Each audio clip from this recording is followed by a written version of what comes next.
My name's Mark Eddy. I was basically raised with horses. So I had a grandfather. My mother's father had horses, and even at 6 years old, 5, 6, 7 years old in school, show and tell days. When you go to school and you'd have a show and tell day, I would always bring a horse. That's some kids bring their puppies, some kids bring their cats. I always brought a horse from the time I was probably 6 to the time I was 12, I think, 13. I had horses. Grew up with horses, grew up farming, cowboying.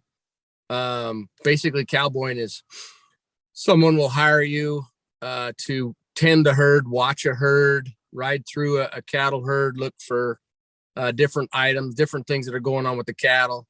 Horsemanship takes a lot. So horsemanship is basically, to sum it up, it's to care for the animal, care for your horse, teach your horse what you need it to do and what you want to do, and be in partnership with that animal to achieve a goal, which is to ride a horse.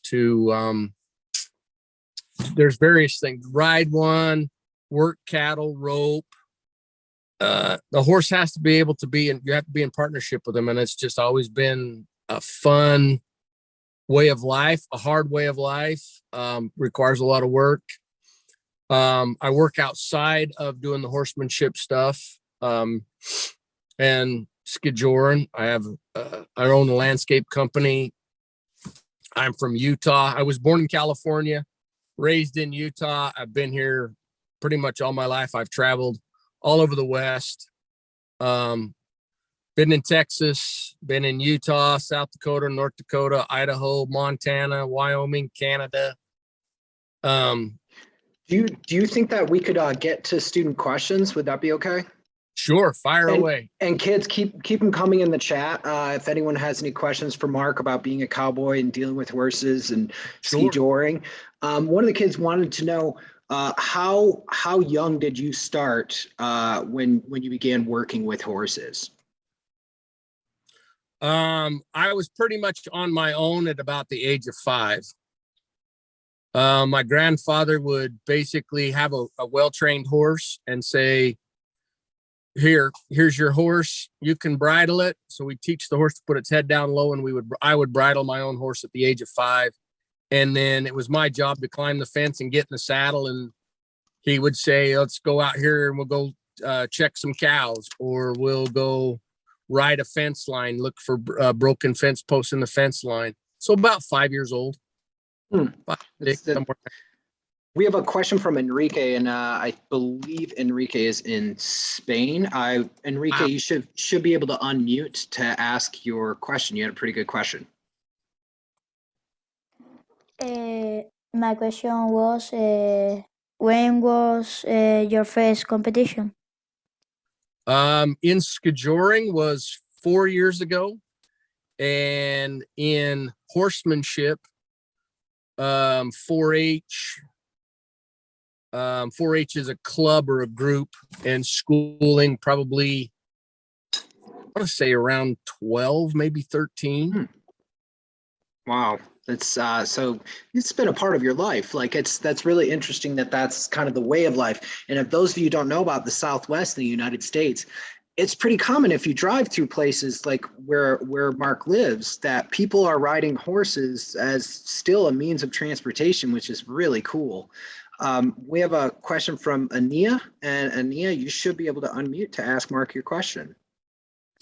What is the name of the favorite horse you worked with? One specifically, the horse you see in the scheduling, his name is Rye, R-Y-E. I've had him for 8 years now, and he's my favorite right now. But before him, I had a horse for 26 years, and his name was Court, K-O-R-T, short for Cortez, like Cortez Mountain. There was no other horse like Court. Just no other horse like Court. And I'm sure a lot of us here have pets and stuff like that, and you have that connection with that horse like you would with a loved one or a family member, I'm sure. pretty much the same thing. You learn each other's, when you spend a lot of time together, it's like knowing your grandparents. You're apart from them, but you know when grandpa gets up and does something or grandma gets up and does something, you know she's going to the kitchen. You know, you kind of figure out each other's. My grandfather used to say we know each other's idiosyncrasies, but that may not be the proper word. The word I'm looking for is you know each other's body language, you know each other's movements, and when you treat a horse really well, it's not a matter of treats, it's a matter of respect. When you treat them really well, they treat you really well, and it's not a predator prey relationship, it's more of a partnership.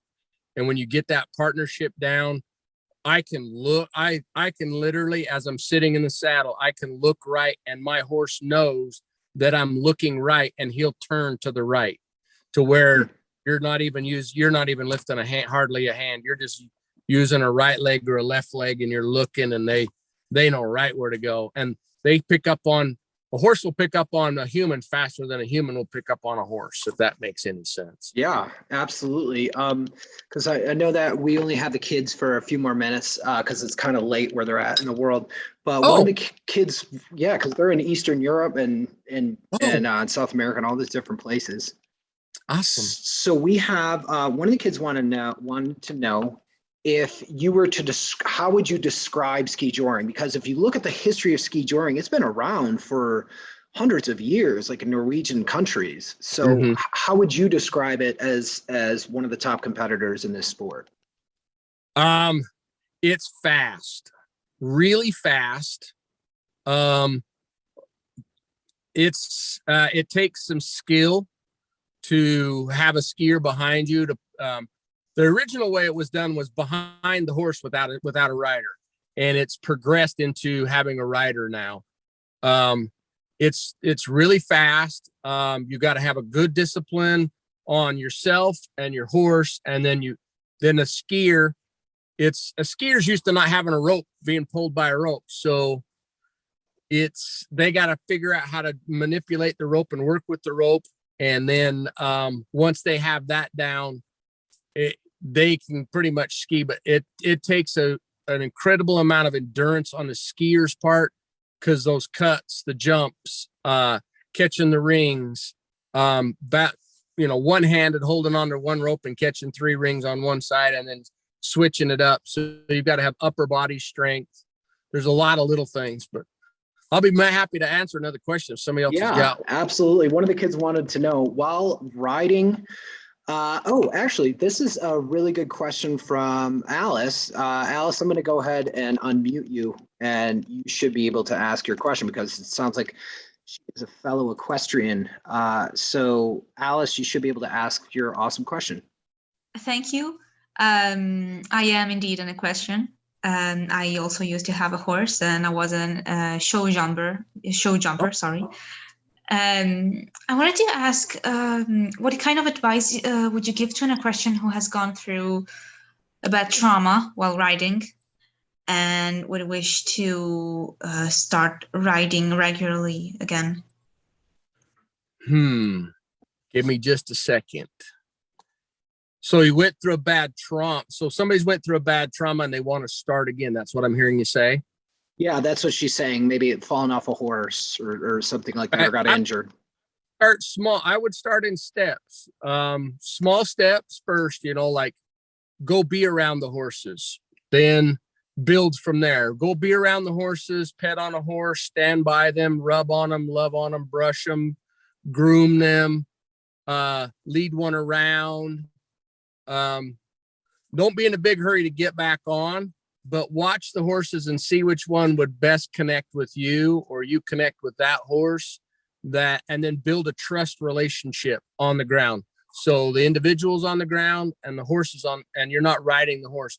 Build that ground relationship and then progress into sitting on the horse. Just sit. Don't go nowhere. Don't do nothing. Just sit. Sit for 5 minutes and build from there.